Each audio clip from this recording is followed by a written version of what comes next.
on, everybody? Eliot here with Zack, another episode of No Huddle Show.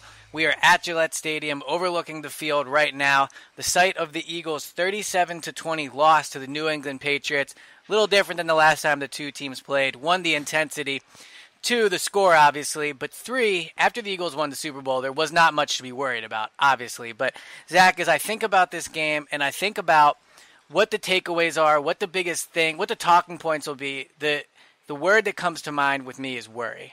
And I'm not saying I'm worried, but I think that's what we have to talk about tonight. What is there to be worried about? Are you worried about one thing more than the other? You know, is it the Foles injury? Is it the way the defense is playing? Is it the depth? Is it the injury? So lots of things to go into tonight, but not to be a negative Nancy, but they did lose 37-20, so we have to start with 0-2. Yeah, 0-2. Now 2 games really where they haven't looked that great. What is your biggest takeaway from this game so far? In terms of what do you think fans should be most worried about? You know, I don't think it's necessarily even just the health issues, which there are a lot of them. You know, there were a lot of guys that didn't play. I mean, we could go through some of the names if you want. And there was, I think, like 5 or 6 guys that left the game today, including Nick Foles, who said he's going to be okay, but he's getting some tests tomorrow on his shoulder. But the bigger concern for me is just that these guys are all gone, and this offense isn't really getting a chance to work together. Like, there hasn't been a day where the majority even of the offense, the first-team offense, has been playing together. There's a bunch of new guys being incorporated. You know, Mike Wallace played his first game tonight, and then everybody around him either got hurt or wasn't playing. So it's like it almost wasn't even a valuable rep for him in a way because he spent most of the day with Nate Sudfeld, who, you know, as good as he looked tonight, best-case scenario, he doesn't see a snap this season. Yeah, ideally he's maybe not even active. So my biggest concern from this game / this training camp / this preseason is just that this team hasn't had a chance to gel. I know they're coming off a Super Bowl and they had great chemistry last year, but you still need to keep building on that. You know, Carson Wentz, if he comes back week 1, he hasn't played with these guys for a long time, and I'm just concerned about them gelling from the start. Yeah, and I mean, that's the thing you saw right away off the jump with this game. I mean, the first-team offense comes out, no Jason Peters, no Carson Wentz, no Alshon Jeffrey, no Nelson Aguilar, no Matt Collins, no Darren Sproles, no Corey Clement. I mean, these are like, you know, 6 of the most 7 important people on the offense. I mean, obviously the offensive line, you know, is important as well, but really important players. And see, that's the thing, and you mentioned it. Like, by the time week 1 rolls around, and Doug said something interesting between this podcast we're recording now and the last time we recorded. He was asked how far in advance does he need to see Wentz? Like, how much time does Wentz need? And he said, you know, ideally a week, which means, you know, maybe he would be, but maybe he would be open to starting with even less than a week. But the question is, like, you know, this team's only going to practice together. How many times are Wentz, Alshon, Aguilar, Ertz, Matt Collins, Darren Sproles, Corey Clement? How many times are these guys going to practice together heading into week 1? 0? Yeah, 2 or 3. Yeah. I mean, and you mentioned the Foles thing. We can get into that a little more tonight about Foles' play. I mean, let me look and see what Foles finished here. I know it wasn't very good. He said after the game he was 3 of 9 for 44 yards. Yeah, not ideal. To be fair, I mean, he didn't look good when he was throwing the ball anyway, but Vaitai, Not a good game for Vaitai. He had a really bad game. He was the one that let the guy by him on the play that Foles got injured. It's just a rough night, and I think you kind of saw, you know, he acquitted himself well last year in a pinch when Jason Peters got hurt. But there's a reason why Jason Peters is Jason Peters, and they need him in there. I mean, when the left tackle is struggling as much as Vaitai did tonight, it puts the quarterback at risk. I'm not as concerned. I agree with you. I'm not as concerned necessarily. I'm just saying it was a bad night for him. Yeah, it was a very bad night for him. No doubt about it. I mean, and again, even Jason Peters aside, like even if Jason Peters wasn't there, I think Vaitai's near the bottom of my concerns for tonight. I mean, you know, they not rode him, but he played on the Super Bowl roster last year in the majority of all those playoff games, the second half of the season, the Super Bowl. I think he just had a bad game. I think the larger point is, I mean, we got to talk about Nick Foles. As you mentioned, stat line not very good. And that's the thing about Foles. And I tweeted this during the game, and people got very upset. But I said, you know, the offense has not been good in the 2 preseason games, and that's not a fluke because they haven't been good in practice either. So what fans are seeing out on that field is not – it's not like in training camp they're looking great and they're coming out in these preseason games and kind of just choking. This is how this offense has looked. And part of the reason is Nick Foles is just – not a very good quarterback. Like, there's a reason he's not a starting quarterback. Maybe there's 5 or 6 teams in the league that he could start for, but we saw this offseason, unless you believe the report about the Browns, that, no team made a strong offer to get him, and that doesn't change the fact that he's Super Bowl MVP. It doesn't change the fact he might be the best backup quarterback in the league, but he's a very inconsistent player, and that's why he hasn't been a starter in the NFL for more than a handful of games at a time. And that's the issue heading into the season if you don't have Wentz, that last year when you looked at what Foles did, he was, fairly inconsistent / terrible heading into the playoffs. Wasn't that great against the Falcons. He played 2 of the best games of his life. No, they'll never be able to take that from him. Everyone listening to this has enjoyed that Super Bowl parade because of Nick Foles, but there's still just 2 games, and the Eagles have to look at heading into this season. What can they expect from Foles in Week 1? And I don't think you know what you can expect from Nick Foles. You could get the guy that, and maybe the best compliment I could pay to Foles, and this is like my top compliment because I'm big into quarterback win-loss record and all that. The best thing I can say about Foles is this guy knows how to get it done on big stages. And that's huge. And the Thursday night game against the Falcons is going to be a big stage. But the only point I'm making is what you've seen from Foles, or we've seen from Foles in training camp practices and in the preseason games, it's not encouraging. And tying that back into Carson Wentz a little bit, there's been like this pseudo storyline amongst the fans and even some media where it's like they have Nick Foles, so there's no reason to rush back Carson Wentz. I don't think the two are connected. No. I don't think Carson Wentz's timetable has nothing to do with the fact that they have the Super Bowl MVP on their roster. The fact that he won Super Bowl MVP is remarkable, and it's cool that they have a backup quarterback with that kind of pedigree. Right. But if Carson Wentz misses Week 1, it's not because they're like, all right, we have Nick Foles, we can wait a little bit. It's because they're taking it easy with him and they don't want him to get injured again. Yeah, I think it plays a little bit of a role, but I do agree overall that Wentz will play when he's ready, and I think they're much more comfortable with Carson Wentz at quarterback than they are at Nick Foles, regardless of what you saw. But to continue to speak about the quarterback position and talk about tonight, Nate Sudfeld, man, he played really, really well. Probably was the best player on the field for the Eagles tonight. Had a ton of really nice highlight throws. That one he threw with his, I think, both feet in the end zone out to the 50-yard line. That was just an amazing throw. Couldn't have thrown that better. The one to Shelton Gibson. Yeah, the touchdown. He had his touchdown pass, I think it was to Richard Rodgers, where he was kind of fading away into the corner of the end zone. That was another great throw. So I'll ask you this, since we'll have some fun here. It's preseason. Who's a better quarterback, Nick Foles or Nate Sudfeld? Man, that's a tricky question. I like it, though. I still would say today you still trust Nick Foles more to go out there on a game day against a first-team defense and perform. But talent-wise, I don't even know if there's a question that Nate Sudfeld's better. I think it's pretty clear. Yeah. He can just make throws that he looks like an NFL quarterback. Like, not to say Nick Foles doesn't. Nick Foles occasionally makes those amazing throws. If you watch the Super Bowl, there's a couple. Again, the Super Bowl is such an outlier. Yeah, he was playing out of his mind. It was like he was. It was ridiculous. But yeah, Nate Sudfeld, the touch he has on his deep ball that's kind of what is going to be a stepping stone into becoming like a starting NFL quarterback in this league. If not, the Eagles lead backup for the next couple of years and Nick Foles leaves. Yeah. And I just think tonight, the biggest thing coming off last week, he had a couple of bad decisions last week. He was inconsistent. He looked really good at times, looked really bad at times. The biggest key for him was just improving each week, and I think he clearly improved this week. He didn't make any glaring mistakes like he did last week.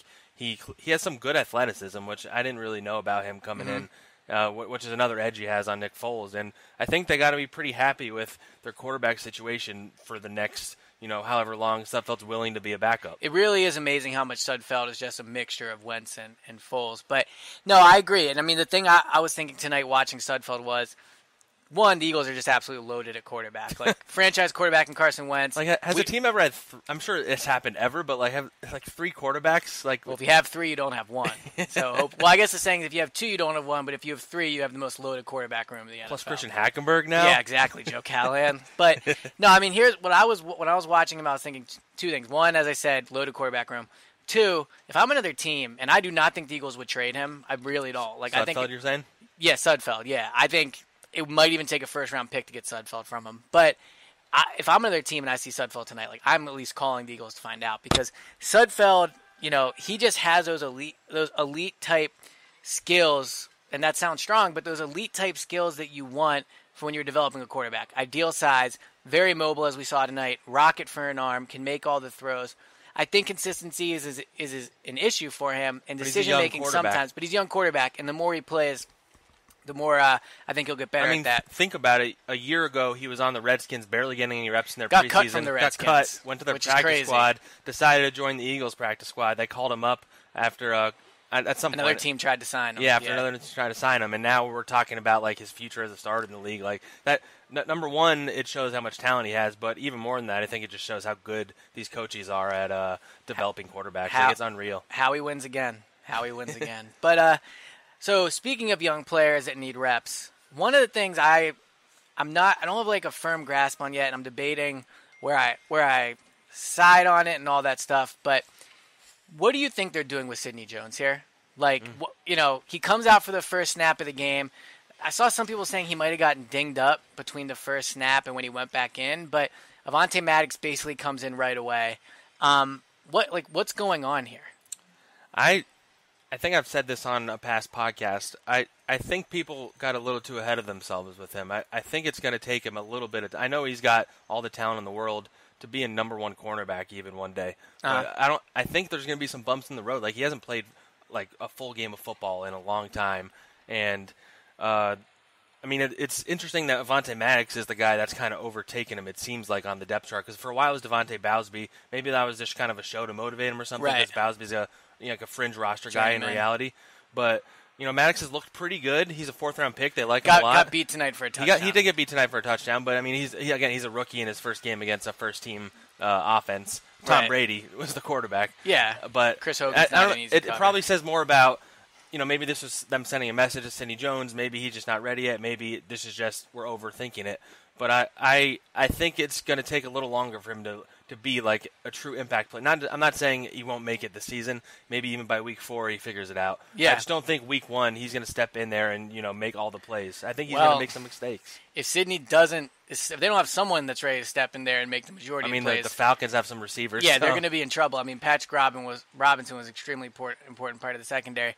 To me, when I look at what they're doing with Sidney, like I do think he needs to get reps. Like, I tweeted that. I think this guy needs reps. He's basically a rookie, barely played last year. It's just weird when they're deciding to give him the reps. Mm-hmm. And you would think that if they're confident about him going into this season as their nickel, like, you want him out there, as much as possible with that first-team defense. Like, communication is very key. One of the things Corey Undlin, the secondary coach, has said about what makes a good nickel is communication, understanding the defense, knowing what's going on. You're only really going to get that from reps out on the field. He's had a year to study. He should know the defense. So I just can't tell. Like, do they just not think he's playing well? Tonight, as I mentioned, got beat for the touchdown. Had a really missed tackle. Right, yeah. Really bad missed tackle. I think it was on Patterson for the Patriots that led to a touchdown. Missed another tackle later in the game, took a bad angle on a running play, and he wasn't the sole reason, but he helped in helping that become a 16-yard run when it should have been 2 or 3 yards. So he just didn't play that well. Now it's weird because in training camp, I think he's looked pretty good. Now maybe that's because the Eagles' offense is just terrible, and we're starting to learn that. But so I'm confused on what they're thinking of him. But tonight was not a good night for him in terms of his chances of either becoming that nickel or, starting or getting snaps because, yes, Maddox did get beat for the touchdown, but I don't think Sidney Jones played well either. And nickel corner is starting to look like an issue for this team. So now that let's keep concentrating on tonight. In terms of just on the field, what are some areas of concern you think kind of stood out? Maybe a unit you didn't think played very well, something they didn't end up doing that you thought they would be better at? Like, what were some of your some of your concerns for tonight? It's hard to judge the running backs too much because Corey Clement and Darren Sproles and Josh Adams didn't play tonight. Right. But, Wendell Smallwood had 4 carries for 1 yard. He didn't show anything. Matt Jones. rough day for the Wendell Smallwood. They might cut Matt Jones on the trip back to Philly. He dropped 3 catches, back to back to back. Yeah, they were, terrible. Blatantly bad. And, Jay Ajayi, he missed a block early and it led to a sack, I believe. He bounced back. He had a nice catch later. I'm not too worried about Ajayi, but I'm starting to wonder if a guy gets injured in those top 2 running backs, if it becomes a concern later in the season. It's a little early to think like that, but the running backs look pretty bad tonight. If we're just going off what we saw tonight, the running backs were bad. The one thing I'll say that was a good development for the running backs tonight was it looks like Shelton Gibson might be able to be a kick returner for this team. Yeah. And that's good because it means less wear and tear on Sproles' body. I mean, they had toyed around with the idea of having him do that. I think the new kickoff rules kind of lend themselves to Sproles being a kick returner. It's more similar to a punt than it used to be. But Gibson looked good in that role. But, yeah, you mentioned, I mean, Sproles, Clement, Ajayi, if one of these guys goes down, I guess it's Smallwood. I mean, Unless they're going to rely on an undrafted guy again. I mean, Pumphrey's a guy that Yeah. I think I've written off after, standing for him and, pushing for him all offseason. But, I don't know. I mean, at this point. He needs to get on the field. Yeah, he needs to get on the field. But, none of these guys are going ahead and stealing. No, you're right. Stealing the spot. I mean, I'm going to put my 53-man roster together. And, I'll keep the 3 running backs. I guess Josh Adams just off potential. But, there's really not a clear option there at 4th. And then receiver, there's not even enough bodies, I don't think, at this point to keep 6. So, yeah, definitely going to be interesting. All right, so let's do some stock up, stock down, guys. I'll start with the stock down, if you don't mind. Go for it. Elijah Qualls, a guy that coming into this season, I really thought, was going to have a chance to get some serious reps here at defensive tackle with Timmy Jernigan getting hurt, Haloti Ngata, a guy that they only kind of view as a limited type player. But Destiny Vial's come in and stolen those. But still, there's some potential there. Didn't think he played well tonight at all. And he was bad last week. So, at this point, Aziz Shitu came through tonight, had a nice tackle for a loss in the backfield. You mentioned Bruce Hector's a guy that you think they could end up keeping. So I think Qualls hurt his chances of making the roster tonight. Who's a guy you have for stock up? We've talked about him a little bit in passing in a few different ways, and I think we need to talk about a little bit more Shelton Gibson. I just think not only, he started out camp, we weren't sure if he was even going to make the team because he was pretty bad last year at this time. Right. And, just to see the progress he's made in a year, this dude might be the fastest guy in the team. And it's not just that, his route running was very good. Tonight on that touchdown, fakes like he's going to go inside, completely lose the cornerback, cuts back to the outside. That was really good. And as you mentioned, contested catches. The catch that keeps sticking out to me is the one in training camp he made where he jumped over Darby and Jenkins and came down with it. And then, again tonight, he did go down briefly. I think it was a knee injury. But then he went back in and had that 50-something yard catch, which was really – it was more – he got the catch, but it was a great throw. Right. But I just think you can kind of tell that he put in the work. Because last year he was dropping everything. This year it seems like he can't drop anything. Yeah. And on top of that, he might be their best returner. So, like I was saying, he started out camp, and, we weren't sure if he was going to make the roster. Now I'm pretty sure he's a lock, and I wouldn't be surprised. You talked about it last week. I think he's a lock now, I think you were ahead of the curve with you had your prediction or whatever where you said he gets more catches or something than Mac Hollins. I think he might be the number 4 receiver over Hollins now. Yeah, I'm off. Hollins didn't play tonight. His stock is way down. Yeah, the receivers are an issue. Kamar Aiken, 1 target, I'm high on Gibson right now. You're high on Gibson. All right. Kamar Aiken, 1 target, 0 catches. Mike was, Wallace. This was Kamar Aiken's chance to kind of jump into, and he did not do that. Didn't take advantage of it. Mike Wallace, the guy that should be your number 2, 3 targets, 0 catches. Who else? Wendell Smallwood, not great. Richard Rodgers, the tight ends had a good game. Dallas Goedert again. Rodgers 6 targets. Got hurt too. Yeah, you're right. And Perkins. Yeah. Goddard, 6 targets, 3 catches, 57 yards. Could have had a touchdown. The job he did, and I've written about it. We've seen it in training camp. He is like a beast in the red zone. His ability to maneuver his body, get around defenders, and be able to make a play on the ball is impressive. He almost had 2 amazing catches tonight. Yeah, and he didn't come down with them. So I know. But the fact that he's in position to get those, to even come away with a catch there, I think is pretty impressive. So, all right, normally these post-game pods are pretty short. So I feel like we've gone some stock up, some stock down. Heading into this next week, they play the Browns this upcoming Thursday in Cleveland. Should be a fun trip. Maybe Hard Knocks cameras in the mix. Yeah, exactly. It's going to be our chance to shine. But so they're going to have off Saturday. They'll be back Friday and Saturday. They'll be back Sunday. 3 days of practice prior to the game. What do you want to see from this team in that next game? How important is it for, it could be Wentz and Foles are not playing. It could be, again, without these guys. But, they're going to play the game. It's the final dress rehearsal before the regular season. How important is this game? I think it's fairly important. Fairly important for a lot of these guys more than with the future of this team, because a lot of their important guys still probably won't play. Right. But for me, I want to see guys like Josh Adams on the field. I want to see Donnell Pumphrey. I want want to see these guys, Marcus Wheaton, like these guys that haven't really played in the preseason, that kind of aren't locks to make this team, and a few of them kind of could play important roles this season because injuries clearly happen because this team's so banged up right now. And beyond that, I want to see Nate Sudfeld just continue on this path. If he can play a lot like he did this week and maybe even make some improvements, then his stock is just going to keep soaring up, and you're gonna see teams calling and offering them some intriguing packages, I think. So I'm going to focus on the defensive side of the ball. I think next week, the offense is going to start off slow. I mean, Doug Peterson is a great game planner. If Carson Wentz plays, he's one of the best quarterbacks in the league. But I just would be surprised if this team's a juggernaut right out the bat.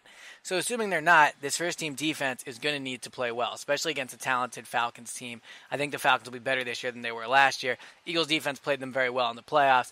But to me, against the Browns have some weapons all of a sudden.